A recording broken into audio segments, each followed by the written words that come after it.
2019-2020 proposed budget. I'm going to turn it over to Dr. Curran.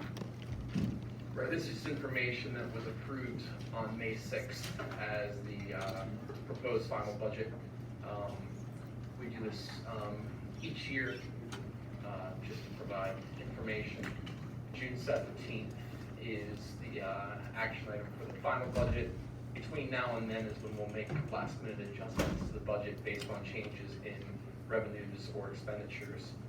Since all these slides are a repeat from May 6th, I cleaned a lot of them out. It's short, and I'm going to go through them pretty quickly.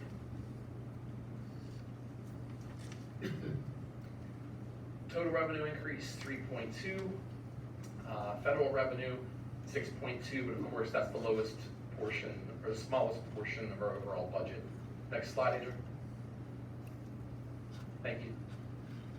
And we're predominantly locally funded, 68%, state funds, and then a very, very small piece of federal funds. Expenditure increase is about 3.5%. Contracts and agreements increases that we talked about in previous board meetings. 5-year tech plan will continue, and it also assumes $450,000 to support our capital projects. Most specifically, possibly moving up the HVAC projects a year earlier than originally planned. And again, it provides for about $220,000 for possible SBRs or special budget requests.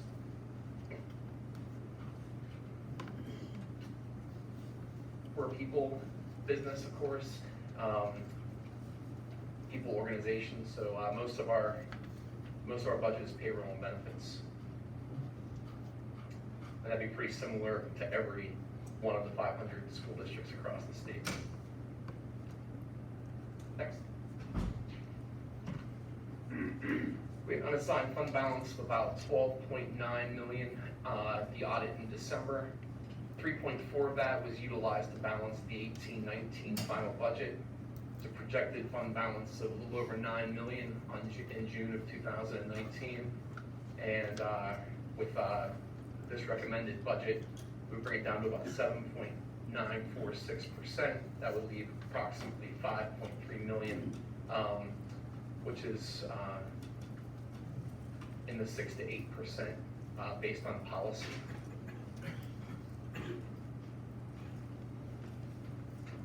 Those were the special budget requests that are still on the table.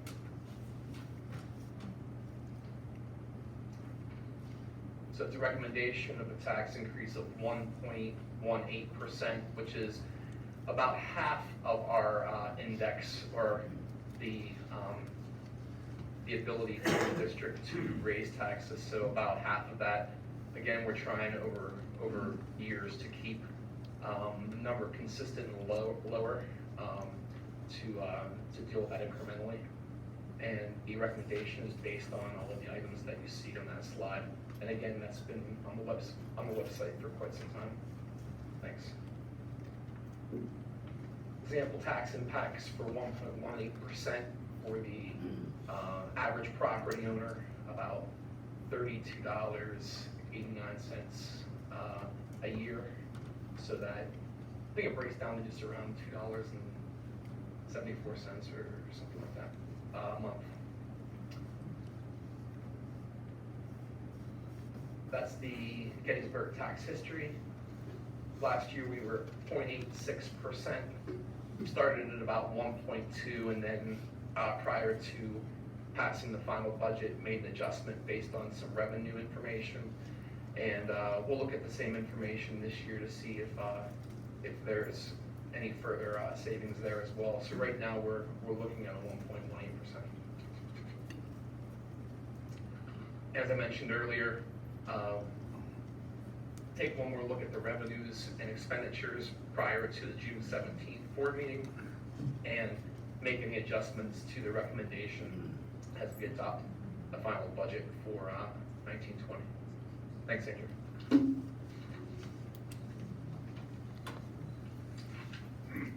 Mr. Ned, no, we had nobody come in since the meeting that wanted to speak concerning the budget. No, no, sir. All right. Since there is no public comments concerning the budget, we will move on to the rest of our business. We have citizens' participation. Mike Shestak. Thank you, sir.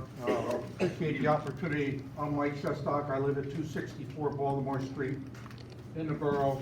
My backyard, I can look at the elementary school and middle school, and my concern is Schoolhouse Alley.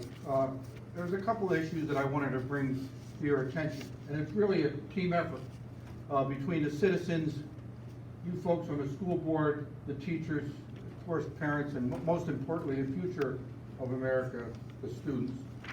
My children are in their late 40s, early 50s, so I don't really have a dog in a hunt, and I'm okay with the education that you're providing. And my options were okay or not okay, so you're getting a good grade there. And the requisite test scores are what they are.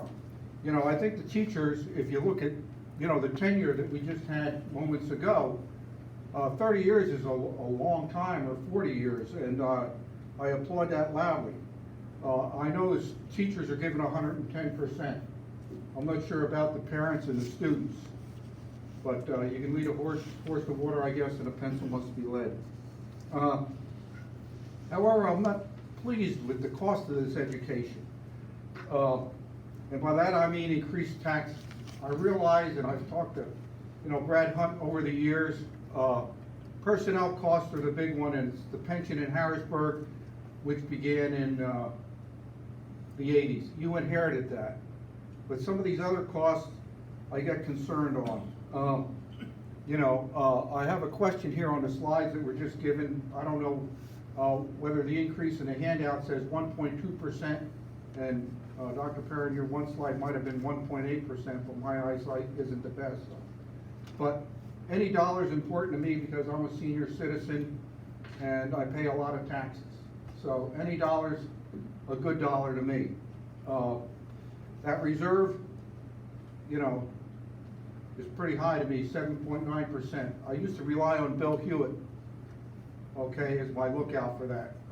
He's left, and so I expect you to take that sharp pencil and do a good job. Worry about me, but worry about the investment in the future too. So please take a look, because it's your checkbook also that's paying the local, federal, and state taxes. I want to be positive in my next couple of comments, and they may seem negative. And the first one is, the weeds on Schoolhouse Alley are in violation of borough code. I'm not the resident, but that was a neighbor that called the admin here and was told, well, we'll get to it when school is out. That's not the answer I wanted to hear, so I called code enforcement. They visited the elementary school and said they would get on it. I expect you to do that. You know, I have to maintain my lawn and my weeds, and you do a wonderful job as I sit on my back porch at the athletic fields and everything else, but those weeds are a problem, especially the thistle. I don't need that in my backyard. I don't need it in my backyard. You're in violation. There's fines for that. My lawyer is pro bono. I love that word. Yours isn't. Let's spend my tax dollars wisely. Cut the damn weeds.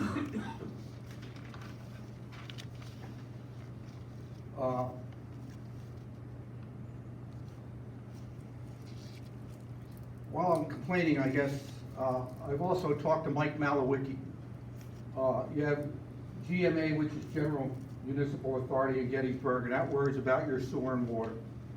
There's a new law about stormwater, okay, things that go into the drain and into the Chesapeake. I've been concerned for 3 years, okay, about the parking at the elementary school at the Lefevre parking area. Okay, tourist buses park there. As you know, that blacktop wasn't built to support buses. RVs are there. There's a drain there. Gray water goes down there. Not good. We don't need to be putting RV gray water into that sewer. Please do something about it. you know, one of your answers is how can I resolve that? As part of being a team member with you guys is, when school is out, you just put chains along all those entrances at LaFever and Schoolhouse Alley. Stop that parking. I've thought about doing valet parking, okay? Cheap, $2, so help me out there. All in all, you're doing a good job. And I appreciate that. You know, you're volunteers, so, you know, you're doing a good job. You're taking care of the future of America, the students, and I appreciate you listening to me. Do what you can, you know, to help me out, and I'll try and help you out, and take care. God bless. Great. Thank you, Mike. Thank you.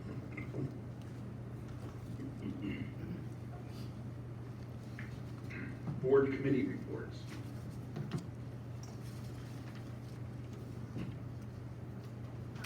Mr. President, the Finance Buildings and Grounds Committee does not meet during this time because we move everything to whole board discussion.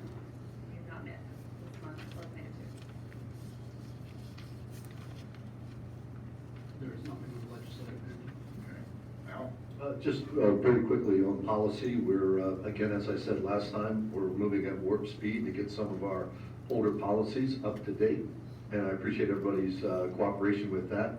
At our board development session, as I was telling and sharing with Jane just recently, we were encouraged to take a look at our 000 board operations policies and so on. So, and I know at our last session, we were hoping to take a little bit of a break over the summer, but given that we've our consultant has shared with us that that should be a priority for us. I'm hoping that we can take a look. I think there's about 10 policies in that area. So our subcommittee will take a look at that and make recommendations to the full board. And I was just talking to Jane about setting up a summer meeting so that we can start knocking that out. Thank you. Building program information, I'll turn it over to the administration. Good evening. I always say this time of year is crazy because you have a foot in the current school year and a foot in the next school year. So it continues that way as we try and wrap things up for this calendar year, ensuring that everything is ready and prepared for summer. And with our new hires with induction, the coaches and Val and I met last week and we're working on revising some of our induction support to our new teachers with the inclusion of instructional coaches. We're excited about the support they can provide to our teachers next year.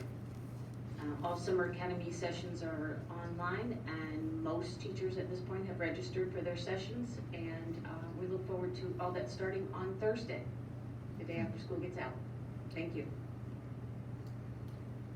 On agenda 17.4, I just wanted to clarify to the board, the original base specifications for Eisenhower roof bid were based on a 20-year warranty roof, and the recommended CoStar's quote includes a 30-year warranty roof. A 30-year warranty roof system requires a certain installation process specification that is technically different than the 20-year installation process specification. This was an alternate included in the original bid process and was planned to be included. It provides a 30-year warranty for the roof, which is better for the district overall. So I just wanted to make that technical clarification. Thanks, Duncan. I'd like to congratulate the 133rd class of Gettysburg High School. Commencement was on Friday evening. Congratulations to their families as well. Certainly a milestone in their journey, and each student's journey is unique, so we wish them well, regardless of the decision they make when they leave us in terms of what their next step in life may be. Also want to say congratulations to the high school team, admin, faculty, staff, buildings and grounds. As a team effort, getting one of those to run the way that runs, particularly the students and Mr. Lusk that spoke did a fantastic job.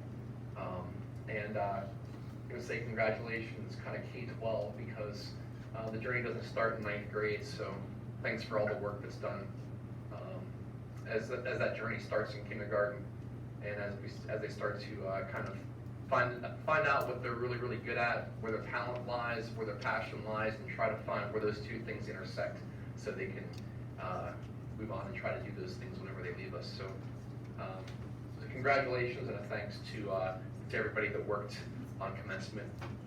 It was a fantastic event. Wednesday's the last day of school. Wednesday this week. It's the last day of school, like in 2 days. And it's an early dismissal.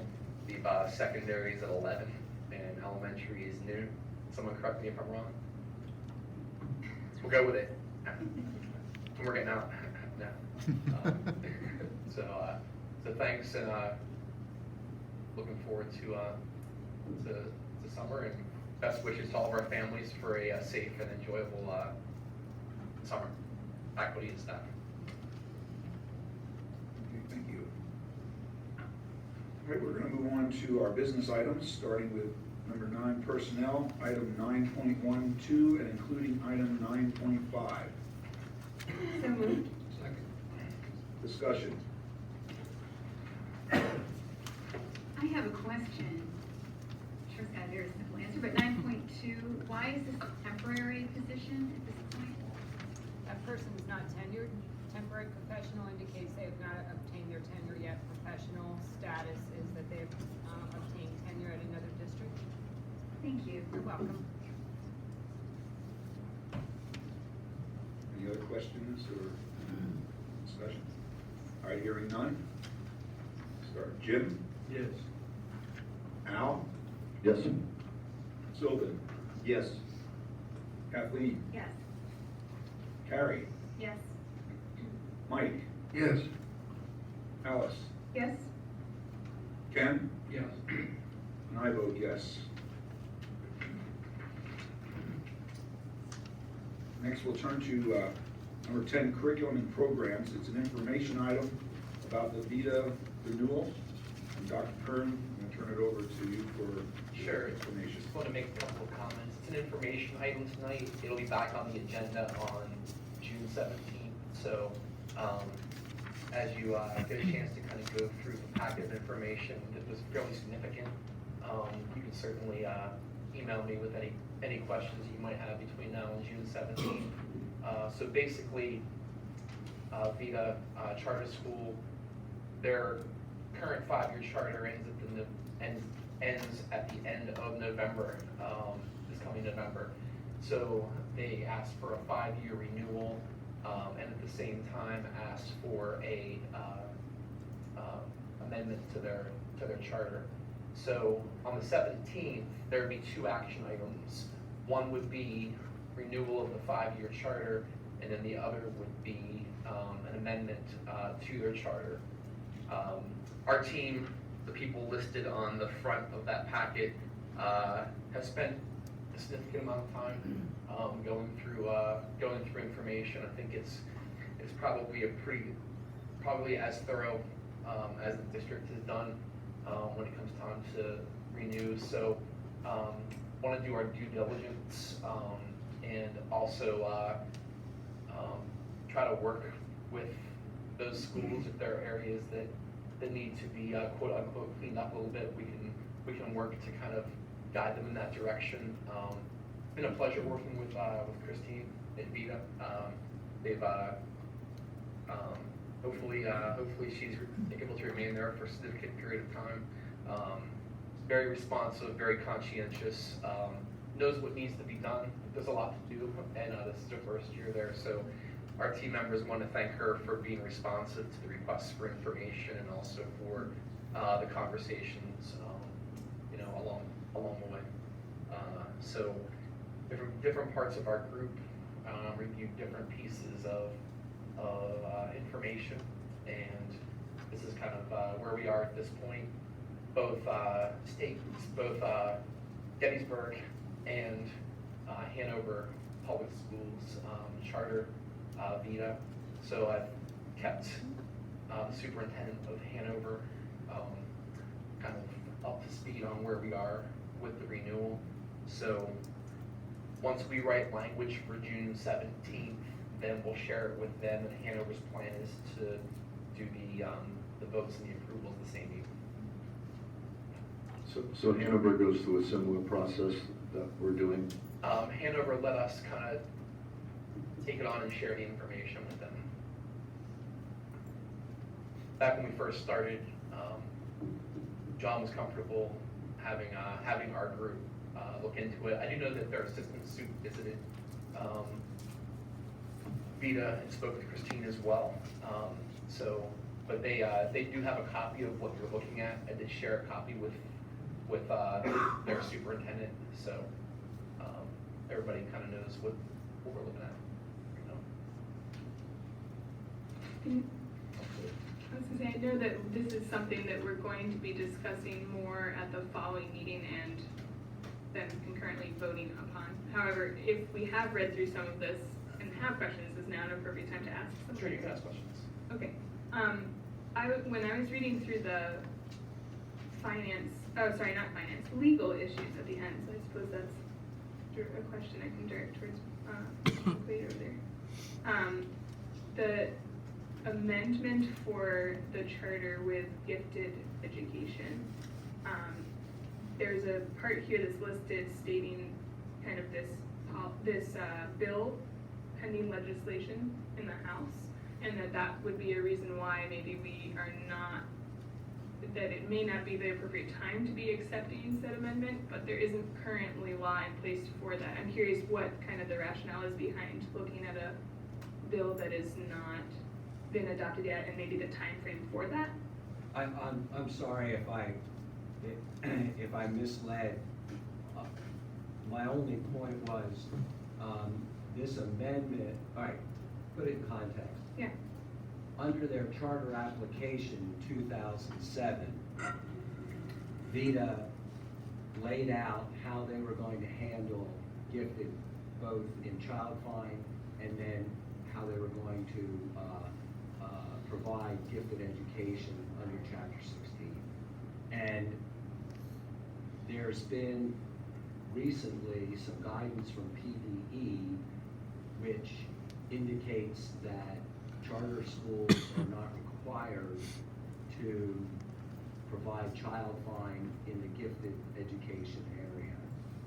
As a result of that, Vita has my understanding, has decided that they no longer wish to be part of that. They no longer wish to, they want Gettysburg to be responsible for that. So my only point was that there is no process under the current charter school law for an amendment. So they can't force the amendment on the district. But I also wanted to alert the school district to the fact that there's legislation pending that, if adopted, would provide an avenue for that.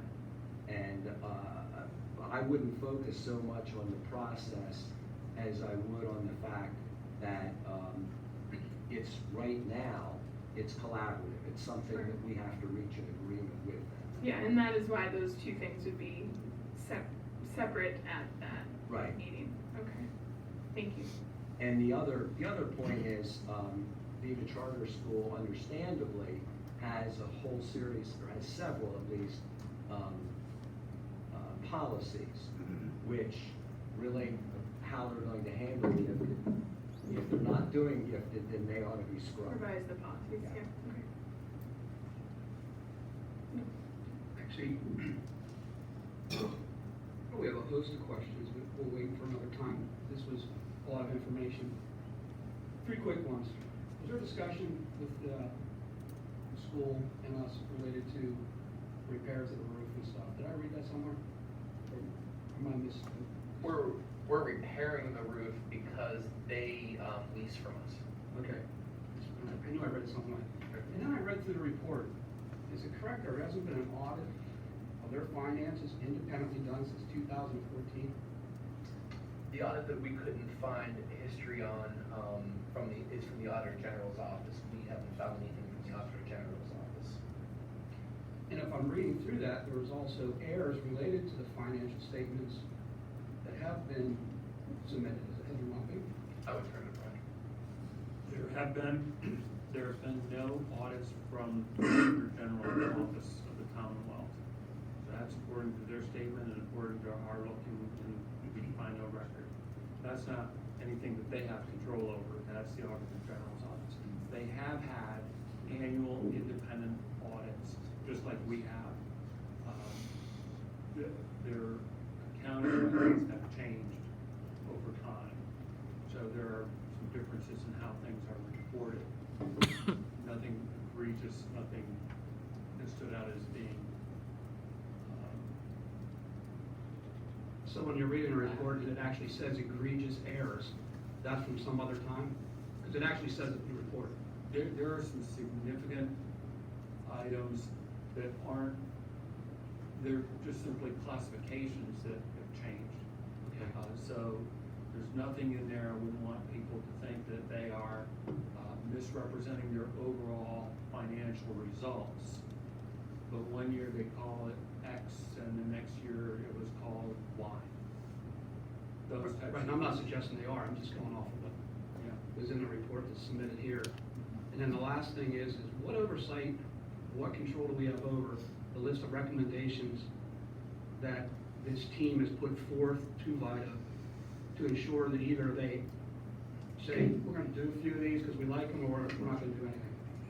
Well, there are recommendations that we can make to charter schools, but there are very few areas that we can point out for non-renewal. So it would be up to them to consider them best practices and take them on as an organization. There are very few things for instance, non-renewal, and there's been quite a bit of history in the state with that. At times, for instance, folks became concerned about achievement in some areas when we were using school performance profile or SPP scores years ago. Now, VITA is not in this case, but there were some schools that had SPP scores of 41, 42. So some districts tried to close those schools given the low achievement relative to the districts that were sending students there, and those closures were overturned by the state board. So Yeah, that was something that I noted looking through the SPP scores, that VITA has, really brought those up in the last couple of years, and it's really aligned with what we're doing in the other schools as well. I don't want to speak like they're not in the audience. I know the administrative team is in the audience. Thank you for your work on this and collaboration. I know moving forward on the 17th that hopefully we'll have a chance to discuss that with every party in there. So thank you for that. Wanted to add to that, there's been several changes in leadership in the last 5 years. Mhm. And as Dr. Perrin mentioned, Mrs. Miller has been there 1 year, and she does have a very diligent personality. So as I'm reading through the report, I'm recalling that there were several others in leadership, and there was a major change. I think there was, just prior to this, someone who was there 2 years, and then someone who was maybe a year before, maybe possibly 2. And so some of those documents, yes, they're taking responsibility for their current status, but recognizing that there's been some major leadership changes and things are hard to find or maybe not done as there's transitions. So I do appreciate the work that they put together to try to find the necessary documents to make a complete report, or as complete as can be.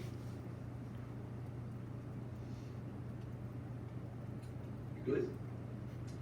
Okay, so we will see this as an action item at the next board meeting, 17th, right? any other questions, just email me. Okay, moving on, policy, item 12.12 and including item 12.5. 5 policies for tentative approval tonight. So moved. Second? Discussion? I want to thank the policy committee for diligently working through this. We've had some changes in the board and change in, then certainly the committee leaders, and then trying to figure out a way, a system to address old policies as well as those that have been triggered by legislative action. So thank you for creating a cycle to begin to address those policies. Okay, all right, take a vote on tentative approval. Al? Yes. Sylvan? Yes. Kathleen? Yes. Carrie? Yes? Mike? Yes. Alice? Yes. Ken? Yes. Jim? Yes. And I vote yes. 17, Business and Finance, items 17.1, 2, and including 17.6. So moved? Second. Discussion.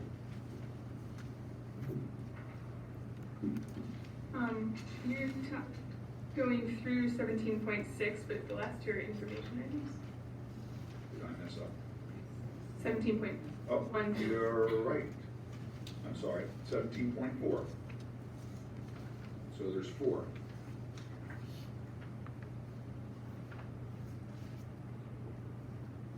Any other discussion? All right, hearing none. Sylvan? Yes. Kathleen? Yes. Carrie? Yes? Mike? Yes. Alice? Yes. Ken? Yes. Jim? Yes. Al? Yes. And I vote yes. Information items. Anything good of the order tonight? I just want to echo Jason's thanks to the whole administrative team and building principals and staff and event parents, families, students. Graduation was wonderful to attend. It's the first Gettysburg graduation I've attended. I really enjoyed it. And whoever may speak to those students in the future, those students gave fantastic speeches. That's not an easy thing to do. I've heard a fair share, and not all are as good as those. So that was appreciated, as well as I know Mr. Lusk is not here, but he did a fantastic job with that as well. So thank you for. But the music for those department is students. here. And Wally, I saw you playing the trumpet. The music was great. Thank you. All of you.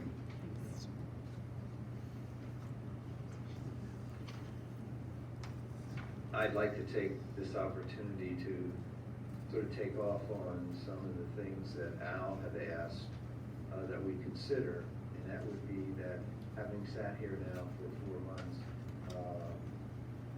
to consider, to think about when going over the agenda, doing unanimous consent, everything on the board agenda could be unanimous consent, and the president at the beginning of the meeting says, are there any board members who would like to pull out agenda items for consideration and for individual vote?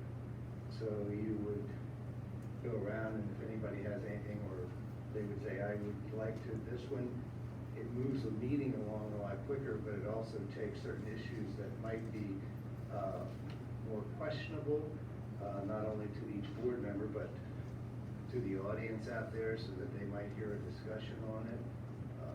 Just consider that.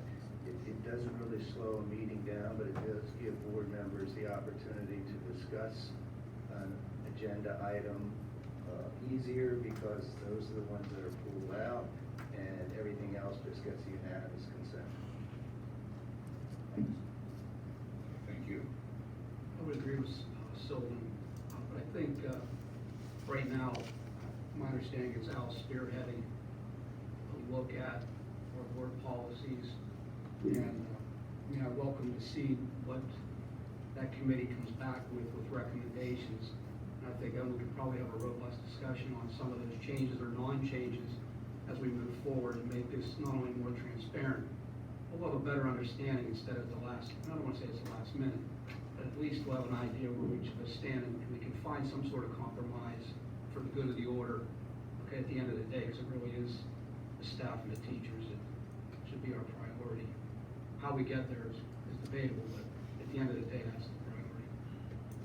There is an opportunity each Friday when the agenda goes out that anyone can take any item and pull it out from a group of items. And would encourage if there should be this debate on something, please do note that, and it will happen. Carrie, I agree with you. I think what you find, and I don't want to speak for the board, is the human interaction and keeping within a non-violation of the Sunshine Law.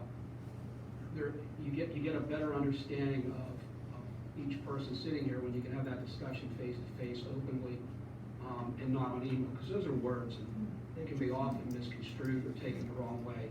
So I think we're on the right track, and I look forward to Al coming back with that committee and we get an understanding of which changes for the positive we make. Right, and according to Sunshine Law, the discussion happens here, we can't do it via email, all we can do is say, please pull this off, I'd like to discuss it during the board as a separate item. Right, I'm not suggesting, we don't, Right. I can't recall, we've never had a discussion on email. I'm just saying, if you're gonna, I wanna say something on email, the board may be able to look at something as we walk into that board meeting. I know there's no discussion, but you don't get the full flavor of where a person stands and the reason they do on written words. Unless you write for Hallmark. And I would just add, as the policy committee chair, as we look at the board operations policies coming up very soon, speaking on just for myself, I'm hoping as a couple of goals, we can look at ways that we might be able to engage our board a little bit more, as well as engage the public as we look at how we operate and so on. And I think that'll be a really healthy process, and we look forward to bringing recommendations back to the full board and having some discussion about that. Okay, now, as you know, we're scheduled for one meeting in July, if it's needed. I'm asking right now, would any board member like to see that meeting canceled? Are This you time, referring to July 15th? July 15th. We would just plan around it, so we would put items before it and after it, and not have that meeting. I think it was, there's a policy piece that's hinging, like when, I don't know we know that answer yet, when those, 0 policies will be ready for review. Would it be July 15th or would it move to August? That would be one of those. I think we would just put it in August. Yeah. I would think that's a rather aggressive approach for Al to get, you can decide that. I just think that's rather aggressive here in the next month, to bring something before the entire board for a vote. If it's okay, once we take a look at, I think there's about 10 policies in that area. I don't think it will take a long time to go through those. I think once we get an initial look at those, we might have a better idea. If the board's willing, if we can table that decision maybe until the 17th. Sure. We have a better idea Sure. on what we can accomplish in So, subcommittee. I'll think about that, and at our June 17th meeting, we can decide whether or not we need to have the July 15th meeting. We appreciate that, thanks. Yeah, no problem, I was just asking. Yeah. Anything else for the good of the order? Our next meeting is June 17th at 7 o'clock. And that's when we will give final approval to the budget, so keep that in mind. All right, stand adjourned.